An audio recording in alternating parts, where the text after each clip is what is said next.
بسم اللہ الرحمن الرحیم۔ السلام علیکم۔ ایک بار کی بات ہے، ایک جنگل کے کنارے دو چڑیلیں رہا کرتی تھیں۔ ان میں سے ایک چڑیل بہت خوبصورت، ذہین، بہادر اور دلکش تھی۔ اس کا نام سارہ تھا۔ دوسری چڑیل زہرا نہایت گھٹیا، بدصورت اور چالاک تھی۔ سارہ اپنی خوبصورتی اور ذہانت کی وجہ سے لوگوں کے دلوں میں بستی تھی، جبکہ زہرا اپنی بدصورتی اور مکاری کی وجہ سے لوگوں کے دلوں میں خوف پیدا کرتی تھی۔ دونوں چڑیلیں اپنی جادوگری کی صلاحیتوں میں ماہر تھیں، مگر سارہ اپنے جادو کا استعمال لوگوں کی مدد کرنے کے لیے کرتی تھی، جبکہ زہرا لوگوں کو نقصان پہنچانے کے لیے۔ ایک دن ایک بہادر اور خوبصورت شہزادہ ارمان اپنے سفر کے دوران اس جنگل میں آیا۔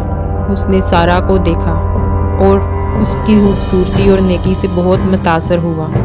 زہرا جو شہزادے کی دولت اور وجاہت دیکھ کر حسد میں مبتلا ہو گئی تھی، اس نے ایک سازش تیار کی۔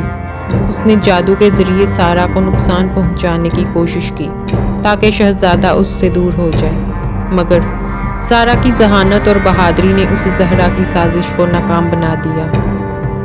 اس نے زہرا کی چالوں کا مقابلہ کیا اور شہزادے کو ساری حقیقت بتا دی۔ شہزادہ ارمان سارہ کی بہادری اور سچائی سے متاثر ہو کر اس سے محبت کرنے لگا۔ ایک سال کے بعد شہزادے ارمان اور سارہ کی شادی بڑی دھوم دھام سے ہوئی۔ اس شادی کے بعد زہرا کو اس کے بدعمالیوں کی سزا دی گئی اور اسے جنگل سے نکال دیا گیا۔ سارہ اور ارمان اپنی سلطنت میں خوشی اور امن سے رہنے لگے۔ یوں دو چڑیلوں کی کہانی ایک خوشگوار انجام کو پہنچی، جہاں خوبصورتی، ذہانت اور بہادری کی فتح ہوئی اور برائی کو شکست ہوئی۔